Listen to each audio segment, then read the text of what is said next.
дар даври панҷуми чемпионати Тоҷикистон оид ба футбол миёни ҷавонони то 18 солаи лигаи пешсаф тимҳои ҷавонони клуби марказии варзиш Артиш ва муассисаи давлатии мактаби варзишии ноҳияи Ҷайҳун ба ҳам омаданд.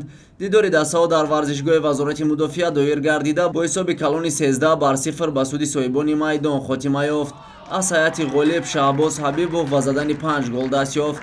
инчунин Иброҳим Юсупов муаллифи хетрик гардид. Фирдавз Убайдуллоев, Рамазон Шарипов, Шероз Шарипов, Кароматулло Шарифзода ва Суроб Нурбоев ба задани 1 голи даст ёфтанд. дар ин дидор Шаҳбоз Ҳабибов беҳтарин бозингар дониста шуд.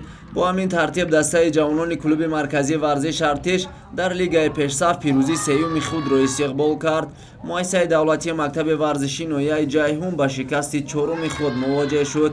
пас аз ин пирӯзӣ дастаи ҷавонони клуби марказии варзиш Артиш бо касби 10 хол ба зиннаи аввали ҷадвали умумии чемпионат баромад.